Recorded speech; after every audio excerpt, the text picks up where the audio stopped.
Alors, Akosua, avant de terminer donc notre entretien, il y a une chose que j'ai lue et une chose que tu as déjà dite à mi-mot tout à l'heure.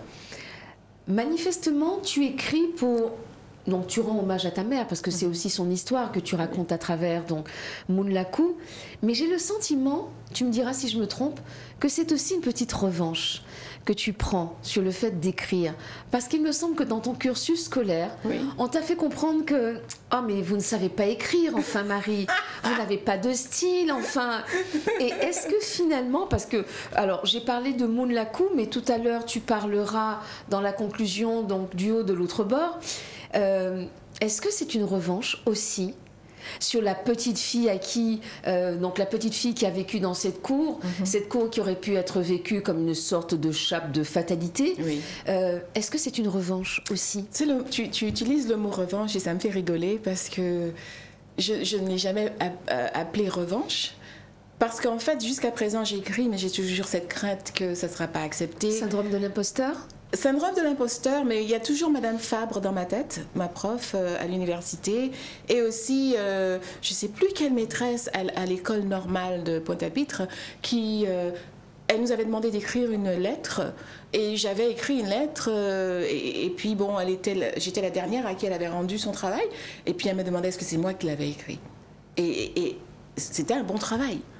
Et j'étais étonnée parce que normalement, je n'avais pas de bon travail. Mais elle me disait que ce n'est pas moi qui l'avais écrit. Je me suis fait aider.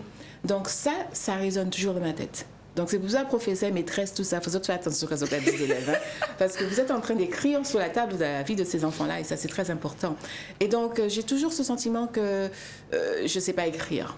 Tu vois, le premier roman Moonlaku, ça m'a pris des années pour l'accoucher. Hein? Et même quand ça s'est tourné vraiment, ça a pris un tour. Et j'ai suivi ces gens-là. J'ai dit, bon là là, où est-ce que je vais avec ça? Mais peut-être que c'est une revanche, mais il y a quand même cette crainte que les gens vont penser que c'est pas moi, que je sais pas écrire, que c'est pas bon. Il y a toujours ça en moi. Mais il y a quand même un troisième roman qui va sortir. Ah ben c'est très bien.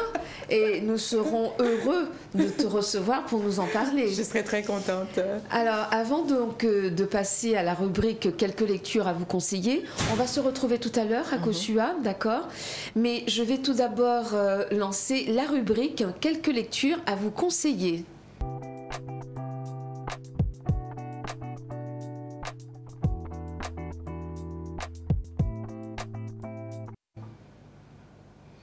Alors nous nous retrouvons pour cette rubrique dans laquelle je prends l'habitude de vous donner comme ça quelques petites lectures. En ce moment en Guadeloupe, on écrit beaucoup. Il faut du temps. Alors je vous dis que même si vous n'avez pas le temps, mais vous décidez de prendre comme ça un roman et de le lire, et puis au fur et à mesure, vous aurez envie d'en lire un second, etc. Donc, un roman donc, paru aux éditions Nestor, qui s'appelle Ravine et rivière de Monsieur Hubert Échard. Un essai maintenant de Dunière à glace, toujours aux éditions Nestor, en coup de main pour Guadeloupe. Un nouveau roman d'un auteur martiniquais, Monsieur Raphaël Nicole, Coup de foudre pour la lune, qui est paru aux éditions Baudelaire. Un roman de Pierre Sainte-Luce, qui est sorti déjà il y a quelque temps, Colored, qui est paru aux éditions Jet d'encre et qui a été mis en voix par les éditions Une voix, une histoire. Je vous le recommande, il est très intéressant dans la mesure où il fait dialoguer deux femmes qui sont apparentées mais de deux époques totalement différentes. Vraiment, je vous recommande celui-ci. Et puis enfin, un recueil de poèmes de Monsieur Lucien Gailladine, dont le titre est Kishimin, paru aux éditions Negmaron, mais qui a aussi été mis en voix par les éditions Une voix, une histoire. Lui aussi, un recueil de poèmes qui interroge la Guadeloupe, et avec des textes très forts. Nous vous souhaitons donc de très bonnes lectures pendant ce week-end ou alors les mois à venir. Et nous allons maintenant passer à la rubrique du lecteur ou de la lectrice.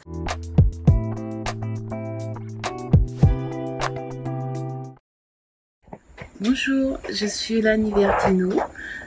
Je vais vous parler du livre de Marie-Laetitia, Du haut de l'autre bord, que j'ai lu au mois de février. C'est un livre qui m'a beaucoup plu. Je l'ai trouvé léger, très bien écrit, facile à lire, et après la lecture, il nous laisse très songeur. J'ai beaucoup aimé l'histoire de la famille, des frères qui se découvrent, et puis de la ville du Monde, mais aussi de la Guadeloupe, un petit peu de la Caraïbe. C'était vraiment un petit voyage littéraire. Il y avait un petit côté mystique qui était plus ou moins intéressant parce que ça fait vraiment voyager autour de la culture antillaise. Et vraiment, c'était un livre que je peux recommander. Il se lit très, très, très bien, très vite. Et puis, j'attends la suite avec impatience. Au revoir.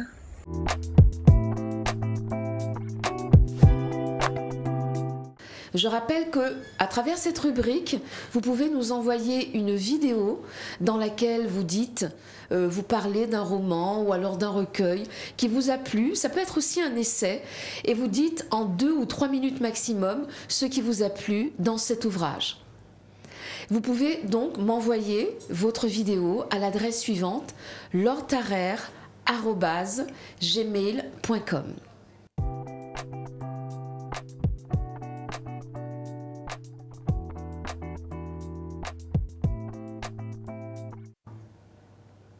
Bonjour. Bonjour, Alix. Bonjour. Donc aujourd'hui, je vais vous parler d'une œuvre qu'on connaît bien davantage en film qu'en livre. En effet, tout le monde, ou presque, connaît Forrest Gump, le film. Ce que peu de gens savent en revanche, c'est que le film est l'adaptation d'un roman. Forrest Gump est un livre, donc, écrit par Winston Groom, mais il n'a été édité en version française qu'au milieu des années 80. Depuis, il n'a jamais été réédité et est aujourd'hui quelque peu difficile à trouver. Pourtant, c'est un excellent roman qui mériterait un peu plus de visibilité.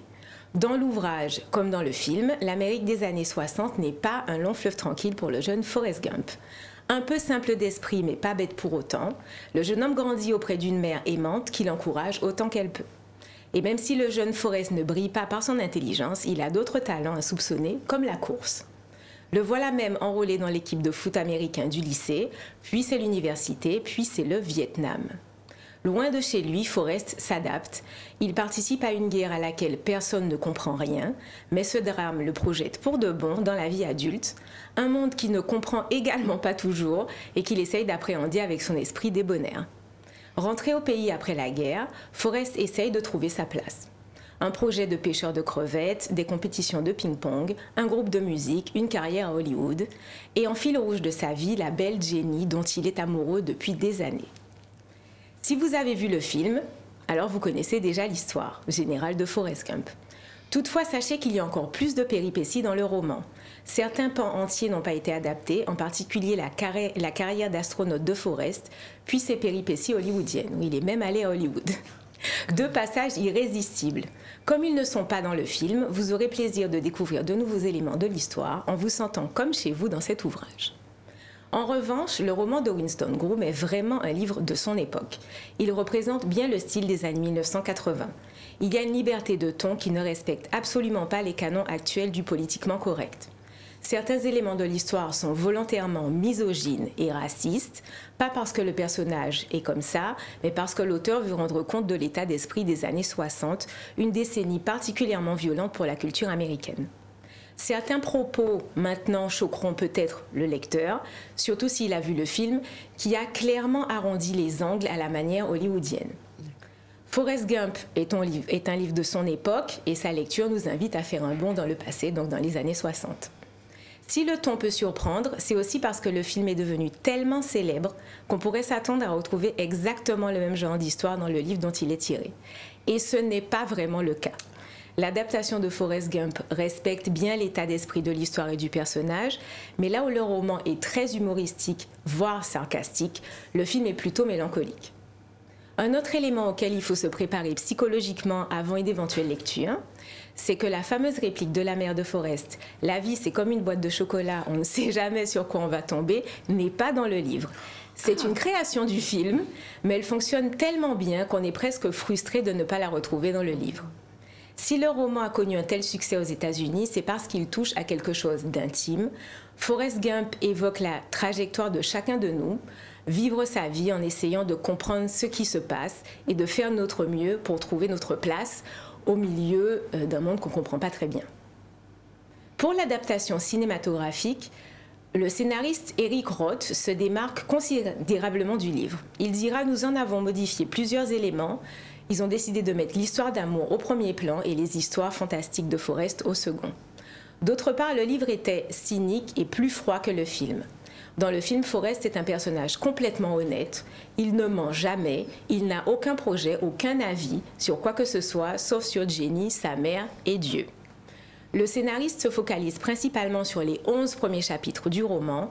Le film ajoute aussi plusieurs aspects à la vie de Forrest Gump, comme les tiges en fer qu'il a dans les jambes quand il est enfant et son périple à travers les États-Unis. Donc il a couru, il a marché à travers les États-Unis, c'est pas dans le roman.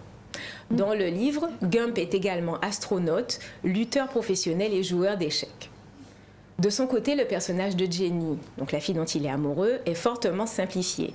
Si dans le roman, elle se marie et fonde une famille, elle passe au contraire son temps, dans le film, à s'aventurer dans le monde et traverser des périodes culturelles telles que le Flower Power et le disco avant de vivre une vague histoire d'amour avec Forrest et de se reconstruire en devenant serveuse et mère célibataire. Terry Gilliam, donc c'est un réalisateur, a été pressenti pour réaliser le film, mais il a refusé l'offre. Donc ils sont passés à Barry Sonnenfeld, qui lui avait les valeurs de la famille Addams, donc c'est un film pour enfants, à filmer. Il a refusé. Donc c'est Robert Zemeckis, le réalisateur de la célèbre trilogie Retour vers le futur et Qui veut la peau de Roger Rabbit, qui réalisera l'adaptation. Avant de revenir à Tom Hanks, le rôle principal donc, a été proposé à plusieurs acteurs, dont Bill Murray et John Travolta. Après avoir refusé le rôle, puisque ça ne l'intéressait pas à l'époque, John Travolta, ce dernier dit que décliner le rôle de Forrest Gump a été la plus grande erreur de sa vie. Effectivement, Tom Hanks signe finalement un contrat de 7 millions de dollars pour jouer le rôle. De plus, il obtient une clause d'intéressement aux recettes. Et au final, le rôle lui rapporte plus de 35 millions de dollars. Et un statut d'acteur quand même chouchou du public américain depuis. Donc je pense que John Travolta aurait bien aimé profiter de l'opportunité. Mais parfois on fait des choix. Voilà. Le tournage débute en août 1993 et se termine en décembre de la même année. Bien que la majeure partie de l'histoire se déroule en Alabama, le tournage, ils le font plutôt en Caroline du Sud, parce que c'est plus simple pour des questions budgétaires, et à Savannah en Géorgie, où le film débute avec Forrest Gump, donc quand il est assis sur un banc. La scène avec l'incendie au Vietnam, c'est la seule scène pour laquelle ils ont dû quitter les États-Unis. Ils sont allés tourner sur l'île de Fripp Island. C'était un peu les décors du Vietnam. Ken Ralston et son équipe d'Industrial Light and Magic s'occupent, eux, des effets spéciaux. Donc, ce n'est pas un film pourtant de science-fiction, mais il y a quand même des effets spéciaux un peu recherchés. Eux, ils vont utiliser des images de synthèse. Puisque souvent, Forrest traverse les époques, et on le voit dans des événements qui ont été filmés, des événements marquants, et il faut arriver à l'intégrer à l'histoire. Donc ils ont tout simplement filmé Tom Hanks devant un écran bleu, avec des marques de référence, donc on lui disait de se mettre à une certaine place. Ils ont pu changer les mouvements des lèvres des personnalités sur les images d'archives. Ils ont pu leur adapter de nouveaux dialogues, grâce notamment au morphine et à la rotoscopie. Et après, ils ont juste manié les images d'archives et on intègre très bien le personnage. Lorsque le lieutenant Dan se retrouve amputé des jambes, il y a un moment où il est amputé, pas mal de gens à l'époque avaient pensé que l'acteur avait été doublé par un véritable infirme. En réalité, on lui a mis des chaussettes bleues qui masquaient ses avant-jambes jusqu'au bandage. Donc on ne voyait pas, après une fois qu'ils ont fait les effets spéciaux, on avait l'impression qu'il n'avait plus de jambes. Donc il n'a pas été doublé, ils ont pu adapter cet effet-là. Par ordinateur, donc après, comme un fond vert, on met en bleu et on intègre les images. Quand Forrest Gump devient un prodige du ping-pong, parce qu'il joue pas mal au ping-pong, Tom Hanks a été guidé par des sons de balles frappé, il a reproduit les gestes. Puis après, ils ont rajouté les balles. Parce qu'il joue très très vite. Et même si je pense que certains joueurs de ping-pong professionnels auraient pu y arriver, mais lui ne l'étant pas, il a bien fallu trouver une astuce. Wow. Lors de son exploitation, le film rapporte 700 millions de dollars au box-office mondial. C'est un gros succès. Pour un budget de production estimé à 55 millions. C'est vraiment... oui. Ça a très bien marché. Sur le sol français, il est sorti dans 334 salles et a réalisé 4 millions d'entrées. C'est un bon score aussi. Le succès de Forrest Gump le place dans la liste des personnages chéris du cinéma américain. Parce qu'il est vraiment devenu un personnage que les Américains aiment beaucoup. Il a joué un rôle par hasard dans la guerre du Vietnam, le scandale du Watergate, les manifestations pour les droits des Afro-Américains. C'était un anti-héros par excellence. Le film a été amplement salué par le public et par la critique et récompensé de 6 Oscars et de 3 Golden Globes. Et le livre, quant à lui, connaît une suite. Donc Winston Groom, qui a écrit le premier Forrest Gump, a écrit Gump et compagnie, publié en 1995 uniquement aux États-Unis par contre. Donc il explique un peu plus vieux à sa façon, un peu plus sage. Forrest a cessé de courir et maintenant il doit affronter les années 1980. Avec son fils, qui est toujours avec lui, il va falloir qu'il trouve un moyen de l'élever. Et il voudrait bien lui aussi connaître le succès, Forrest. Après une tentative avortée dans le sport, puisqu'il a arrêté le ping-pong, de nouvelles tribulations l'attendent, depuis la vente d'encyclopédies jusqu'à quelques rencontres avec les grandes figures de son époque, Reagan et Bush, en passant par l'invention d'une recette miracle pour Coca-Cola, la chute presque involontaire du mur de Berlin et la capture de Saddam Hussein. Donc l'auteur a continué à le faire évoluer dans le monde et il lui arrive encore plein de péripéties. Pour l'anecdote, il fut question que ce livre soit aussi adapté au cinéma, mais le projet fut repoussé alors que l'Amérique venait d'être frappée par le 11 septembre. Donc ils ont arrêté tous les projets. Eric Roth, qui avait déjà écrit l'adaptation pour le premier film, a bien commencé un scénario pour Gump et compagnie en 2001, mais à part un léger intérêt de la Paramount en 2007, le projet semble perdu dans les tiroirs d'Hollywood. Donc on n'entend plus parler de ça. D'accord. Voilà, donc ma rubrique se termine. Merci de m'avoir écoutée. Merci beaucoup Alix, c'était vraiment passionnant, n'est-ce pas, à Akosua? On en apprend des choses, parce que moi j'étais persuadée, déjà j'ai appris que c'était un roman, je ne savais pas que c'était un roman. Moi non plus en fait. Et de voir effectivement que finalement il y a pas mal de choses qui n'ont pas été prises en compte, mais c'est souvent le problème, je pense, des adaptations. Oui, c'est arrivé à condenser. Oui. Donc, mais en tout cas, merci beaucoup Alix, c'est toujours très passionnant, très intéressant. Je me tourne de nouveau vers Akosua. Oui. Je ne sais pas, j'ai trouvé qu'il y avait presque une forme de lien entre ce parcours de Forrest qui commence de manière très, très humble et tout, et qui finalement fait des choses extraordinaires. Pour pouvoir revenir à ce que nous disions tout à l'heure, donc tu nous parlais donc du pourquoi tu as écrit ce roman, de l'hommage que tu rends aussi à ta mère, du défi que tu as pris sur toi-même de pouvoir aller plus loin. Et j'aimerais, en quelques mots, avant que cette émission ne se termine, que tu nous parles de ton deuxième roman, Du haut de l'autre bord. Moi, ce que j'ai pu voir, c'est qu'on retrouve les personnages qui étaient déjà présents, donc Evelyne, et ça commence par la mort donc du père de son enfant. Son baby daddy, comme on dit. Voilà, cet homme, Charlie K, en belle boucle, toute femme t'es aimée. Voilà, donc, est-ce que tu peux nous parler en quelques minutes? Rapidement, si tu veux, oui. Alors, c'est la suite de Moonlaku, en fait. Et quand j'ai terminé Moonlaku, je me suis posé la question où est-ce que j'ai fini? Bon, ça s'est terminé abruptement. Et donc, les lecteurs me demandaient quelle est la suite. Moi, je veux savoir qu'advient-il d'Evelyne? Donc, j'ai dû me mettre à écrire. Et Du haut de l'autre bord est arrivé. Donc, les personnages ont évolué. On apprend des choses sur la vie d'Evelyne. Que s'est-il passé, sa relation avec sa famille, etc. Le petit Marvel, on le voit évoluer. Qui a bien évolué, tout à fait. Oui, il est très très bien évolué. Et donc, en fait, Du haut de l'autre bord nous emmène dans un univers onirique, où, à travers les rêves, les personnages évoluent. Et dans le monde physique, ils se comprennent, ils comprennent qui ils sont. Et si Moonlaku nous disait, écoutez, c'est vous-même qui créez votre propre vie, Vous êtes responsable en partie de ce qui vous arrive.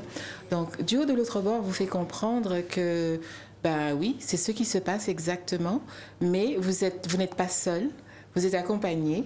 Il y a j'ai pas trop envie de dire parce que j'ai envie que les gens découvrent, mais vous n'êtes pas seul dans ce monde à créer votre propre vie. Et donc, on retrouve un peu la spiritualité afrodescendante dans du haut de l'autre bord. Et ça nous fait comprendre certaines choses. D'accord.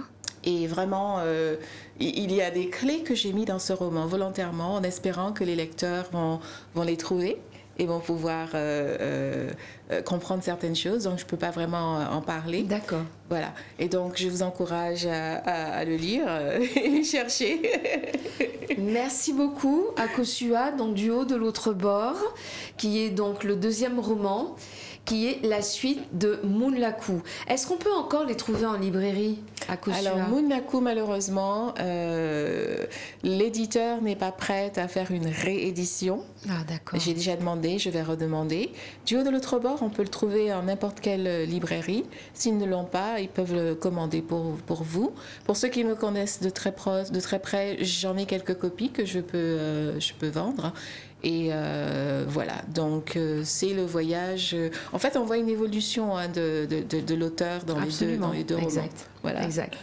En tout cas, nous te remercions beaucoup, Akosua. Donc pour ceux qui ont bien suivi, c'est Marie-Laetitia Camboulin, mais qui maintenant se fait appeler Akosua Fadili Africa. D'accord. Voilà. Donc nous te remercions pour ce moment que tu as passé avec nous. Tu voudrais ajouter quelque chose? Quelque chose. Vous avez certainement vu que je porte cette petite broche. J'encourage tous les lecteurs et les téléspectateurs à prendre des moments pour la paix, le respect de nous, afrodescendants, même dans des moments où nous avons des idées contraires, mais que nous restions dans le respect de l'un l'autre, dans l'amour de l'un et l'autre, pour pouvoir créer un monde meilleur. Donc, je vous encourage à vous faire vous-même un petit nœud noir, rouge, vert, jaune. Ce sont les couleurs de l'afrocentricité, les couleurs de l'Afrique. Tous les drapeaux d'afrodescendants ont ces couleurs. Absolument. Donc, je vous encourage à porter cela, à les attacher un peu partout, parce que nous voulons vraiment nous en sortir de cette crise, mais avec un esprit positif dans le respect de l'autre, du choix de l'autre. Voilà. Eh bien, nous allons conclure sur ces mots-là. Merci beaucoup d'avoir été notre invité. Je suis ravie de t'avoir retrouvé après toutes ces années. Chers téléspectateurs, chers internautes, je vous dis à très bientôt. Au revoir.